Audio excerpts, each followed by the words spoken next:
نص الإشارات هذه ولا هي طويلة تكون؟ لا الإشارات دقيقة ونص على قولك يعني تقريبا 25 ثانية دقيقة و20 ثانية. نعم. طيب أنا في إشارة سويتها البرنامج يوم جديد.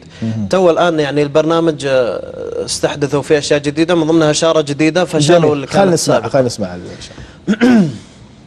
أشرقت شمس الزمان فزارنا يوم جديد مشرق فيه الهنا فيه الجديد. أشرقت شمس الزمان فزارنا يوم جديد مشرق فيه الهنا فيه الجديد. فشاهدوا واستمتعوا فالملتقى يوم جديد. جميل، بارك الله فيك وسلمت هذه الأنفاس. أنا أتوقع أنا في رسالة يعني ما أدري أو شغلة أنت وياي فيها ولا لا.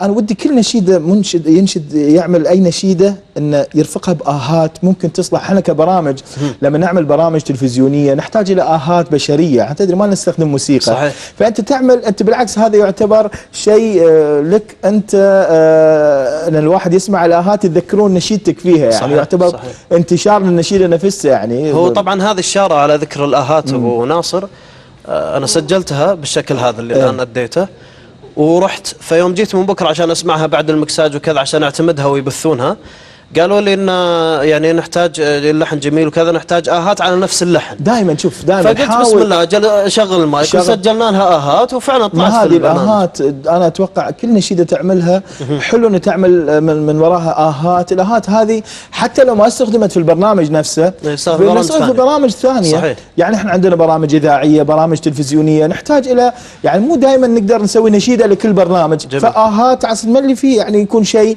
نغمة جميلة تكون تنسمع بطريقة معينة وتصير زي خلفية للبرنامج. أيوة حلو يعني أنا يعني أطلب منك إن أي نشيدة تعمل الآهات هذه يستفيدون منها فعلا. طبعا أنا أيضا التعامل مع المجد يشتمل على موضوع البدائل الصوتية. نعم.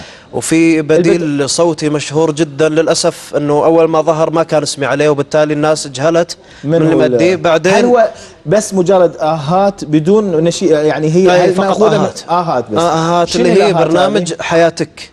شنو الآهات هذه؟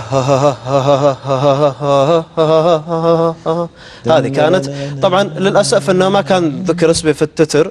بعد فترة من ظهور البرنامج عاد حاطوا اسمي. نعم. اي لك الاجر ان شاء الله. احنا زين الاجر الحمد لله لاحقنا ان شاء الله. ما في مشكله ان شاء الله. يعطيك العافيه. الله يعافيك. يعني دورك في الاشارات ما شاء الله دور طيب وجميل. يعني مو كل المنشدين يعني يعتبر ميزه لك صراحه. انا اشوف من ضمن اشوف البرامج مجموعه من البرامج انت ساهمت في اشارات. احنا نذكر اخوه المشاهدين بصفحه الفيسبوك فصفحه قناه بدايه فاللي يبغي يتواصل معنا من خلال الفيسبوك بأسئلته لمنشدنا أحمد المقيط فنحن نسعد بهذا ونشوف بعض التعليقات الموجودة ومن خلال ممكن نقراها. انزين يا اخوي خلنا نرجع للبدايات. خلنا نعرف احمد المقيط. من هو احمد المقيط يعني البطاقه الشخصيه على قولتهم؟ معلش انا دخلت في الجد على طول لكن ابو ناصر انت نتعرف عليك. الله يسلمك. ابشر ابو ناصر. اول شيء اخوكم احمد بن غالب بن احمد بن عبد اللطيف المقيط. ونعم. الله ينعم بحالك والساده المشاهدين. نعم.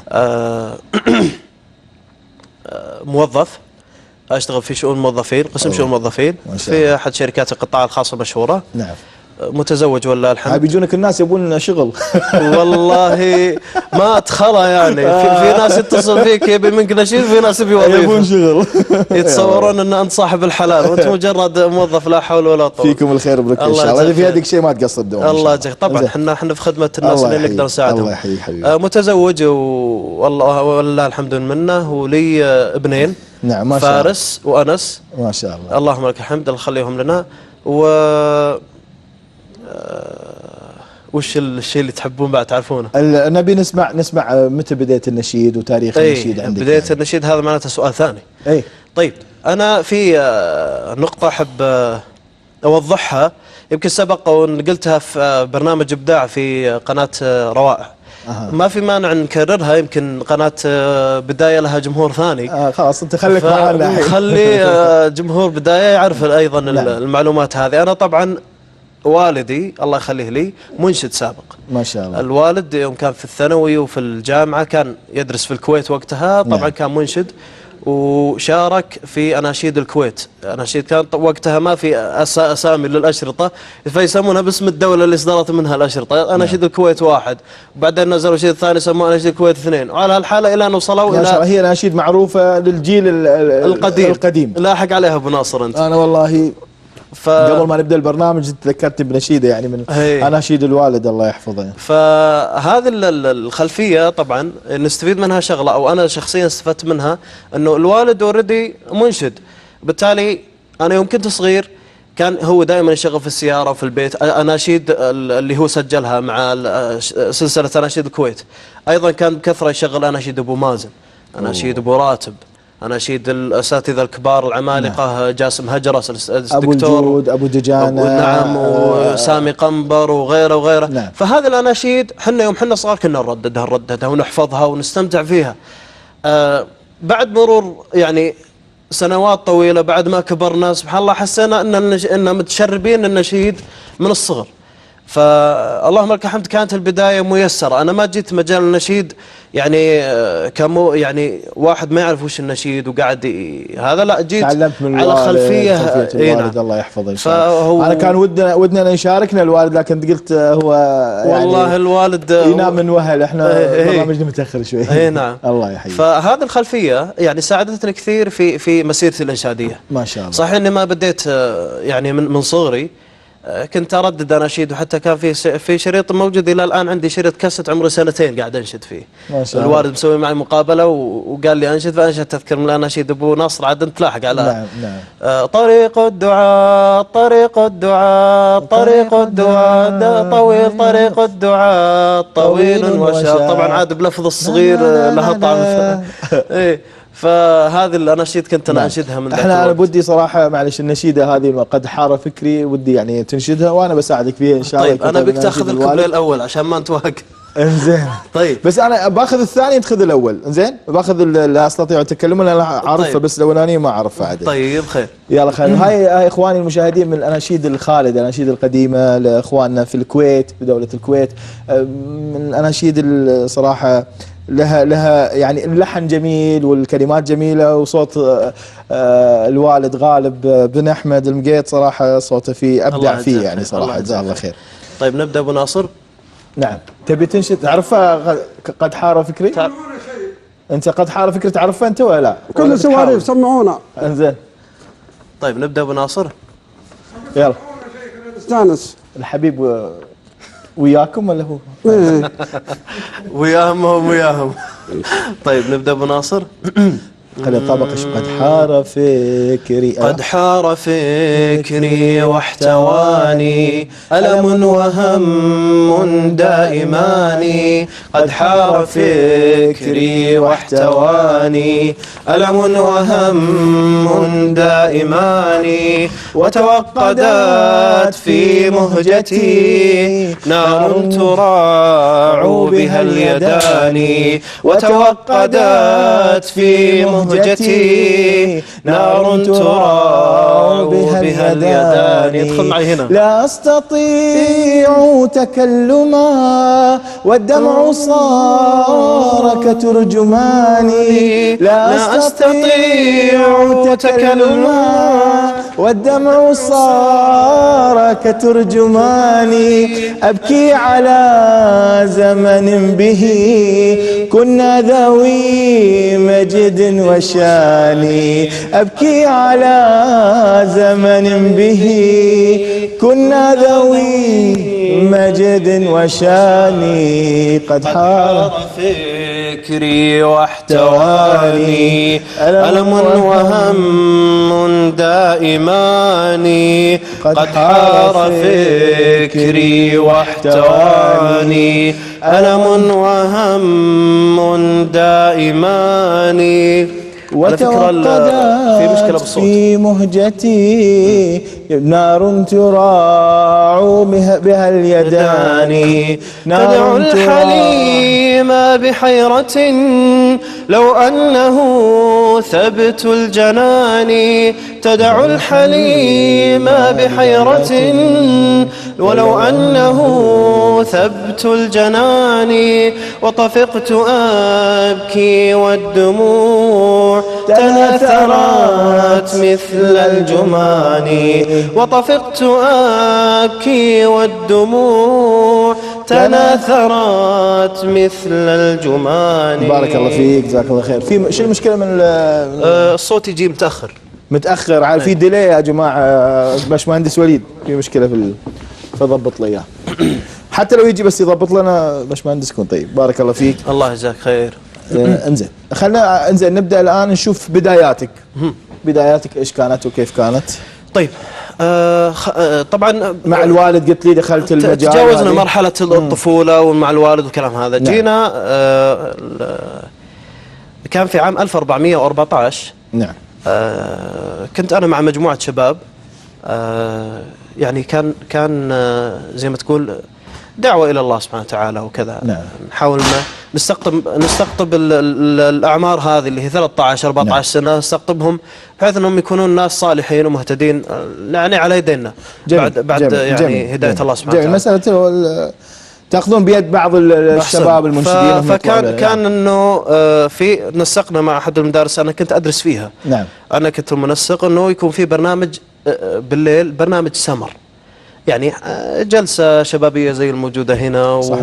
عندنا احنا مشكلة في مسألة ان في عندنا شباب طاقات جميلة ومواهب جميلة ما في حد ياخذ بيدهم، فهذا انت عملتي خدمة لهم بالناحية هذه. فاحنا نسقنا مع إدارة المدرسة وحنا رتبنا فيما بيننا. احنا المجموعة كانت تقريبا حوالي 7-8 اشخاص ما شاء الله. جلسنا في بيت واحد مننا. طبعا الشيء هذا كنا دائما نسويه. وزعنا فيما بيننا المهام ووزعنا المسؤوليات وكل واحد وش الفقرة حقته وش كذا، أساس نقدمهم ليلة سمر يستانسوا فيها وكذا ونرغبهم. نعم. كان فقرة النشيد، طبعا نشيد مشهد قرآن والأشياء هذه. فقرة النشيد أسندوها لشخص وقال خلاص ودق الصدر وكل شيء وإن شاء الله وبإذن الله. طيب جاء اليوم الموعود، أنا كانت عندي فقرات ثانية تمثيل وما تمثيل زي كذا. فجاء اليوم الموعود اللي يفترض أن جينا احنا المدرسة، الشخص اللي مكلف بالنشيد صار له ظرف وما جاء. لا حول ولا قوة. يا جماعة الخير، من اللي ينشد؟ طبعا وقتها الجروب الموجود ما في أحد نسمع نشيد أوكي، لكن ننشد لا، هذا موضوع ثاني. ما في أحد يعني أساسا يتجرأ أنه ينشد. نعم. أنا سبحان الله ذاك اليوم بالذات كنت أردد أنشودة. طبعا بما أني أنا أساسا أسمع أن أنشد باستمرار وكذا، وأنشد مع المنشد وأنشدها بالحالي، فكنت أردد أنشودة وقتها كانت معروفة اللي هي أنشودة من أجلك يا فجر الإسلام كتشدو بالدرب الآلام بجلالك تصطبر الأحلام تتفتق للوعي الأفهام. فكنت أرددها. تعرف من نشد هذه؟ فيصل الحليبي أو خالد الحليبي. هم طبعا أخوان وصوتهم تتشابه، فما أدري منهم اللي. وقبلها كان من؟ ما أدري. هذه أول لحن لي لك أنت؟ إيه، نشيدة احنا سويناه في شريط 89. وبنفس اللحن هذا؟ هذا من أجلك يا فجر. ما شاء الله تبارك الله. من أجلك يا فجر. على فكرة أبو ناصر في بيننا أنا وياك تاريخ يعني.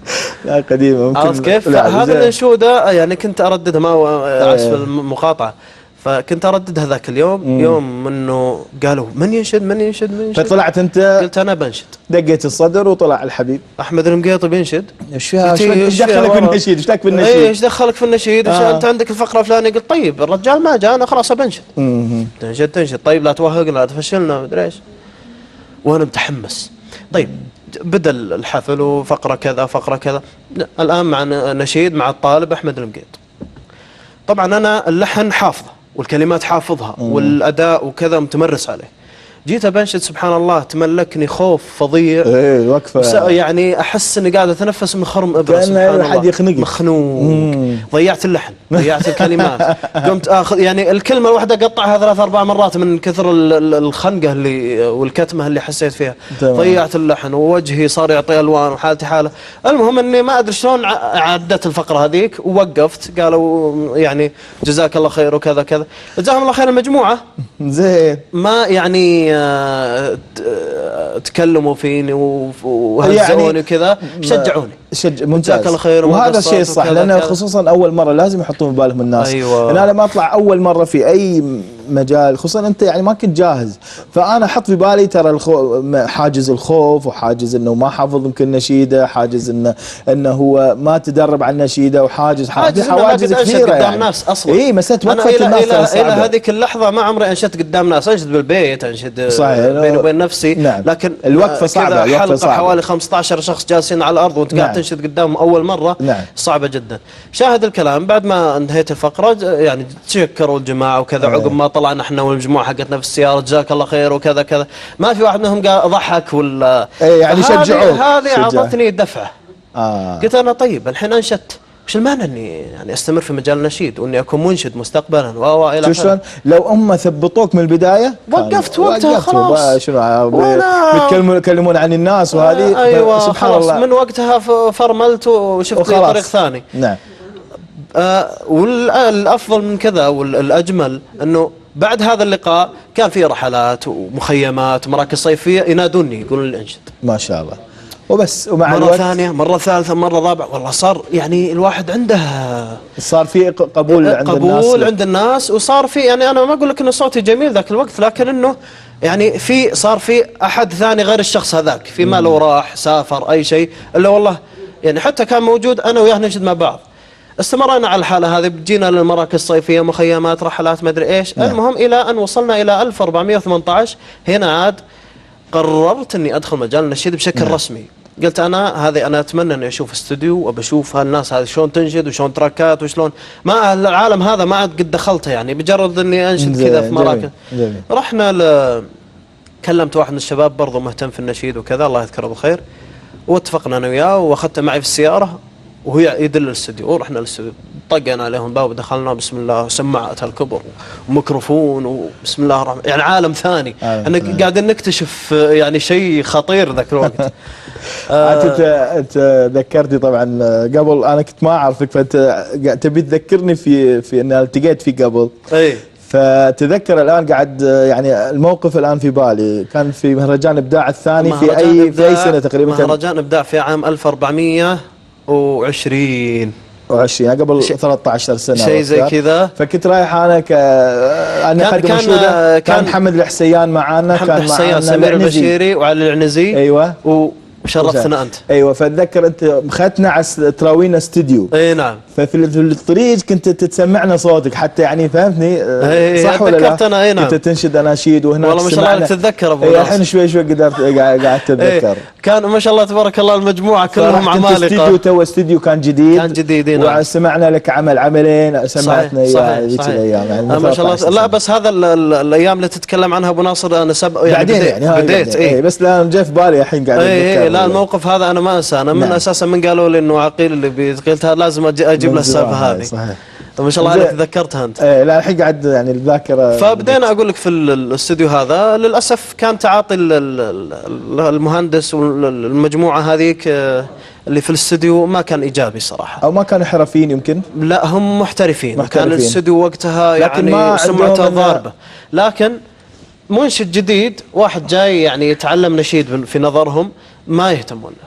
خاصة هاي مشكلة خاصة ان اللي كانوا يجون ينشدون في ذاك الاستوديو الناس اللي هم يعني خلنا نذكر يوجهونه. ترى ممكن يتوجه الواحد اذا حتى كان ينشد في ذاك الاستوديو الاستاذ الكبير محمد مساعد والاستاذ ابو عبد الملك. نعم. وابو معاذ عبد الله العماري وغيره. عليكم السلام ورحمة الله وبركاته. من كبار المنشدين. فبالتالي انا يوم اني اجي وش انت عبارة عن شخص مجهول.